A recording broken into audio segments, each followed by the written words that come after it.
There's a creator going viral right now with a theory about the Nolan Wells case.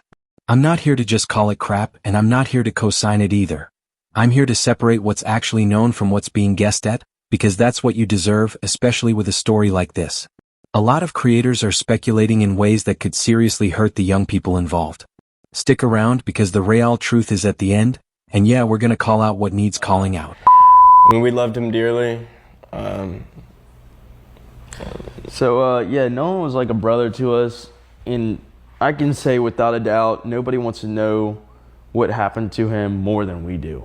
I mean, we want to know what. I mean, Nolan was like a brother to all of us. I mean, we loved him dearly. Nolan was like a brother to us, and I can say without a doubt, nobody wants to know what happened. Let's start with what we actually know because that's gotten lost in all of this. Nolan Wells was 18. On July 4th, he headed out to Horn Island with a group of friends to celebrate the 4th of July.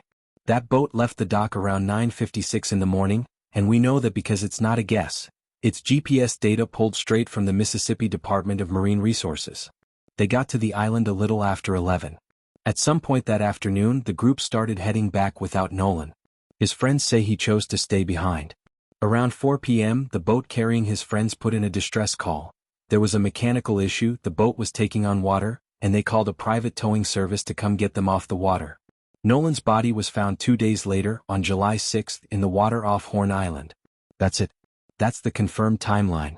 Everything else, who said what to who, what was really going on at that party, what's in the background of that sea tow call, that's where things start to split into competing accounts.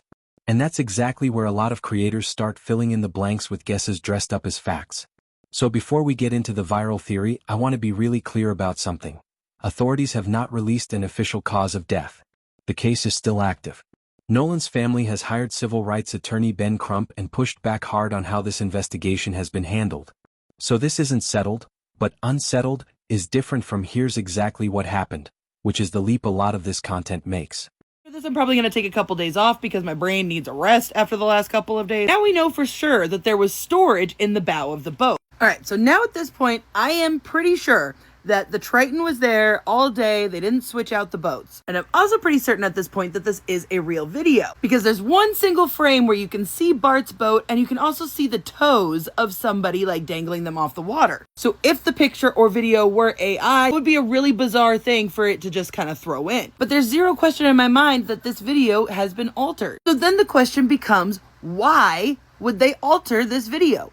And the only thing that logically makes sense to me is to alter the identity of the two girls. Because if Carter is the boy in red, Wyatt is the boy in the American shorts, Bart's brother Brooke being the one in the navy blue shorts, and then Ike being the one in the teal shorts. Then we've got Warren up here with somebody in this red striped swimsuit and the girl in the teal swimsuit with the backwards hat. So in this picture, this would be Brooks, this would be Ike, this would be Wyatt, this would be Warren, which would leave this to be Carter. Now, whoever this is seems to be very cuddly with Carter. Like, too cuddly, in my opinion, for it to be like a mother or a family member. Thinking about it a lot from the timeline that we have been told, and what we haven't really been factoring in again is the party. Because remember, Warren said he went to the party, but instead of talking with all of his friends, he went upstairs to go talk with his girlfriend's dad. Now, those families are tight, so if that dad of Ava, if that conversation with the dad didn't happen, then they would automatically know that they were lying. So I've been saying for a while that the girl was somehow involved. And mind you, everybody's back on land now. They're getting ready to do the fireworks and everybody's swimming and drinking still, blah, blah, blah.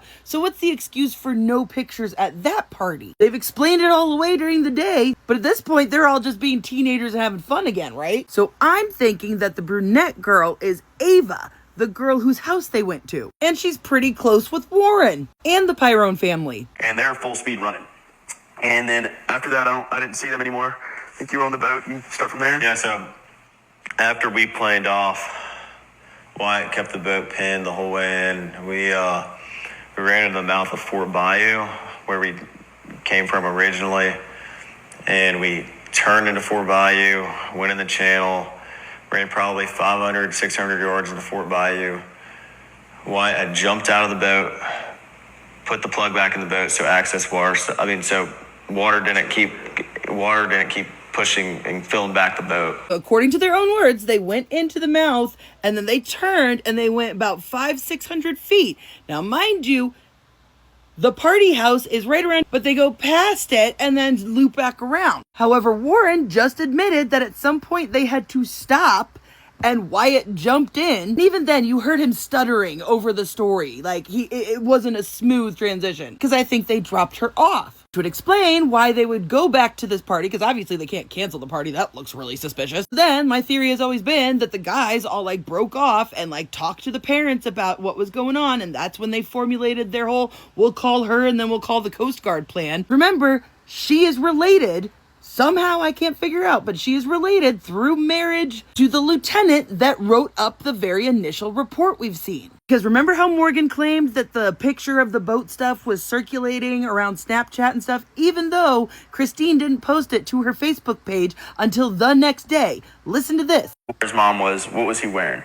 And so we were trying to remember what color his shorts were. We couldn't quite figure that out. I said black. Yeah, I think we said Because black. I really did. He was wearing navy blue shorts. Yeah, it was like dark blue shorts. Dark. I just said black because I was trying to piece everything together and help out. And so at this point, we're freaking out. We don't know where our friend's at. And the girl that took the picture, she was like, okay, well, I just took this picture of today. This is what color swim trunks he was wearing.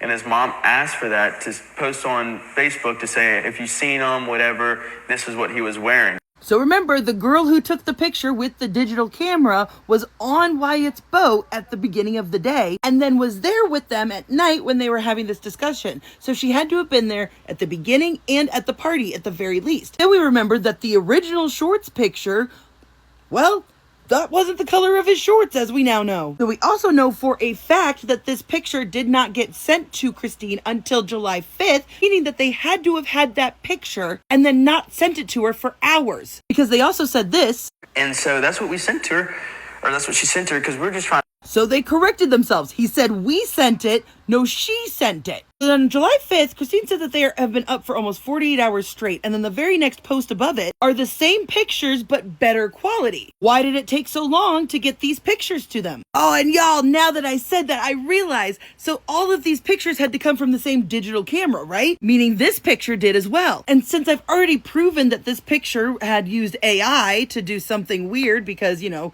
there was no little bar here, only explanation for using AI on just this little part would be to obscure the reflection that was in this pole of the person who was taking the video. Or the pictures. Oh my God, yes.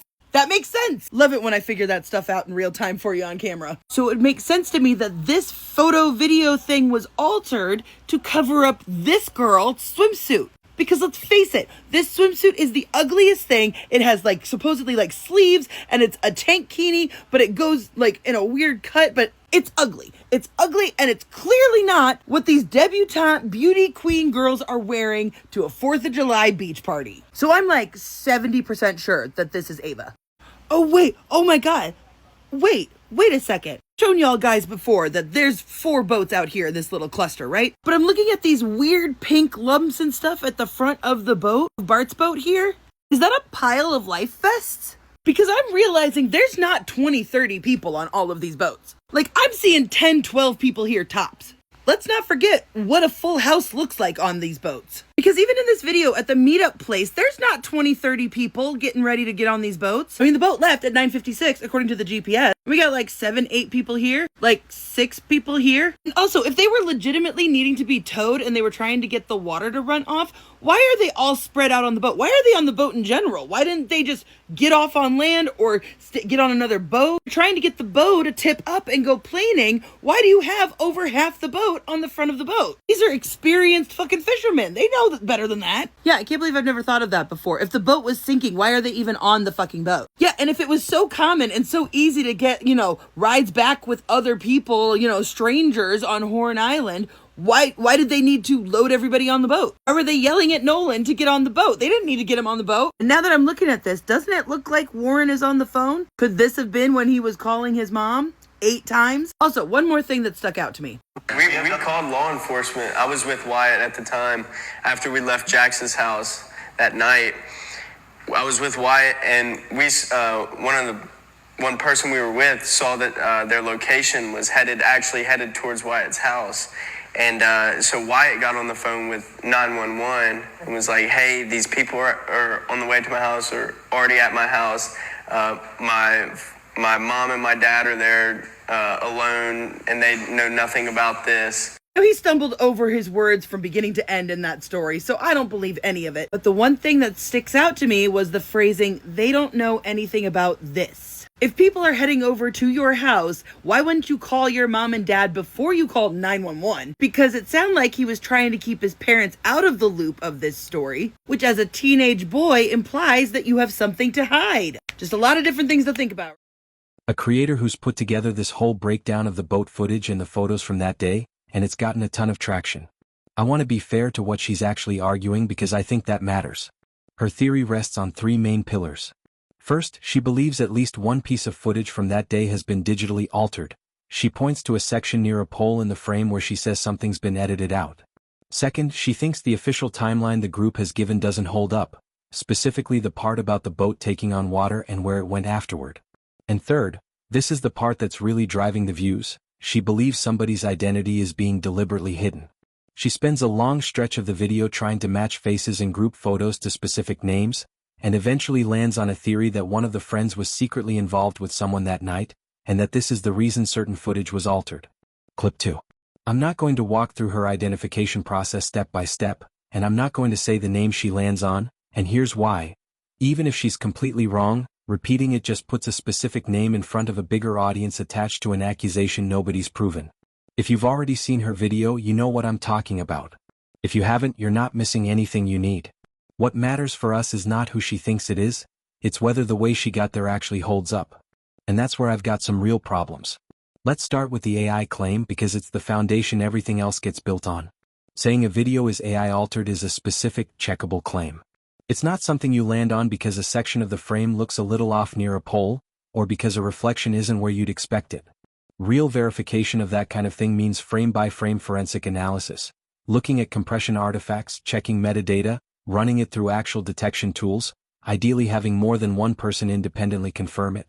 What we got instead was an eyeball read of one blurry section of one frame, presented with total confidence. That's not proof. That's a hunch wearing a lab coat.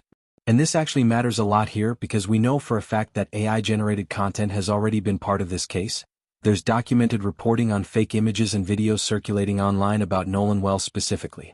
So the irony is that in a case where we know misinformation is already a real problem, adding another unverified claim about AI manipulation doesn't cut through the noise. It adds to it. Then there's the number. I'm about 70% sure this is her. I want you to sit with that phrase for a second because it sounds scientific and it isn't. Where does 70 come from? Why not 60? Why not 90? A percentage like that isn't a measurement of anything. It's a feeling given a number so it reads as analysis instead of as a guess. If you can't explain the math behind a number, don't put a number on it. Say, I think, and own that it's a theory, not a stat. Now to be fair, some of what she's picking up on isn't crazy. The timeline genuinely does have some soft spots. If you go back and listen to how the group describes the boat stopping, someone getting in the water, the route they took getting back, there is some stumbling in how that story gets told. That's a fair thing to notice. People notice inconsistencies in group accounts of traumatic events all the time, and it's reasonable to ask follow-up questions about it. But here's the leap that loses me completely. Going from this part of the story sounds a little off, to therefore a specific named minor was secretly involved and everyone is lying to cover for her. Those are not the same size of claim. One is an observation. The other is an accusation that could follow a real teenager around for years, based on a swimsuit color in a group photo and someone stammering during what was, by every account, one of the worst days of their life. Because let's be honest about what evidence she's actually working with here. A boat photo, a swimsuit, and the fact that a teenage boy sounded nervous while talking about the day his friend died. If stammering through a stressful retelling was proof of guilt, half the witnesses in every true crime case ever would be guilty of something. People don't tell stories smoothly when they're grieving, scared, or being asked to relive the worst moment of their life on camera. That's not a tell. That's just what it looks like to be a teenager who watched someone go missing. So where does that leave us? I think there are real, fair questions in this case. About the timeline, about how information got passed around in those first 24 hours, about why certain details changed between the first report and later ones. Those questions deserve to be asked. What doesn't hold up is skipping past, I have questions, straight to, I know who did it and I know why, when what's actually backing that up is a color, a blur, and a feeling. Here's the thing I keep coming back to. These are young people. Some of them just graduated high school. Some of them are still teenagers. And they're in the middle of the worst thing that's probably ever happened to them. Their friend is dead, the investigation is still open, and now they're also the subject of amateur internet detective work with millions of views. And look, we've seen where this goes before. Go back to the Idaho murders case. There were people online who got named, who got theories built around them, who had absolutely nothing to do with what happened, and they still had to deal with strangers showing up in their comments, in their DMs, sometimes at their jobs, accusing them of murder. Same thing happened during the Gabby Petito case. People got misidentified, harassed, doxxed, based on nothing more than a resemblance or a vibe somebody had while watching a video at 1 a.m. In both cases, real people who did nothing wrong had to live through the consequences of somebody else's theory going viral. That's not a hypothetical risk here. That's the exact playbook. A creator builds a theory, frames it as just trying to find the truth, and an audience of millions runs with it as if it's confirmed. And once a name is out there attached to an accusation like this, cheating, lying, covering something up, it doesn't matter if it turns out to be wrong. It's already out. People don't come back and issue corrections with the same energy they used to spread the original claim. The damage is done the moment the video posts. And I think this is the part that gets lost. There's a difference between asking real questions and building a narrative around gaps in a story. Actual journalism, actual investigation, that involves verifying things before you say them. It involves talking to sources, checking records, being willing to say, I don't know when you don't know. What we're seeing a lot of in this case is something else. It's speculation dressed up in the language of accountability. I'm just asking questions sounds responsible. But when the questions come preloaded with a conclusion, when you're not actually asking, you're accusing and hiding it behind a question mark. That's not journalism. That's content. And content optimized for views runs on a totally different incentive than content optimized for getting things right. One rewards being first and being confident. The other rewards being careful, even when careful is slower and less exciting. A missing 18-year-old and a grieving family deserve careful. They don't deserve becoming the backdrop for somebody's watch time, where things actually stand. So let's land this where we started. I told you at the top that the real truth was coming, and here it is. The truth is that we don't fully know what happened to Nolan Wells yet. Not because nobody's looked. Because the investigation is still active, the cause of death hasn't been officially released, and even Nolan's own family, with a legal team investigating independently, hasn't said they have all the answers either. What we do know is limited, and it's worth repeating plainly. Nolan left the dock with friends the morning of July 4th. At some point that afternoon, he stayed behind on the island while his friend's boat headed back and ran into mechanical trouble on the way. His body was found 2 days later. Everything past that, the exact sequence of who said what, why certain details changed in the retelling, what really happened on that island after the boat left, that's still being pieced together by people with actual access to evidence, not by a group photo and a swimsuit color. So when a video tells you it's cracked the case using a blurry frame and a confidence percentage, that's not truth. That's a theory wearing truth's clothes. And I'd ask you to hold my video to the same standard. Everything I laid out about her reasoning, the AI claim, the timeline gaps, the leap to naming someone, that's my read, not a verdict. I'm not the one with access to GPS records, phone data, or interview transcripts. Nobody making content about this case is, unless they say who their source is and you can actually check it. If you want to actually help this case, here's what that looks like. Support the family's push for transparency. Follow verified reporting from outlets that are actually sourcing records and going through the case, not just guessing along with a video. And be honest with yourself about the difference between wanting answers and wanting a story. Those feel the same when you're watching at midnight. They are not the same. Nolan Wells was somebody's son. Whatever happened to him, he deserves an actual answer. Not the fastest one, not the most viral one, the real one. And so do the people around him, whether they end up being part of that answer or nothing to do with it at all. That's where I'll leave it. If there's real reporting that moves this forward, I'll come back and cover it. Until then, be careful what you believe just because it's confident. If you made it all the way here, you're the real MVP. Seriously. Subscribe, like this video, and drop a comment. What's the one piece of this case you think the public is getting completely wrong? I'll be back with more breakdowns like this one. Not the loudest take, not the fastest take, the one that actually holds up on a rewatch. See you in the next one.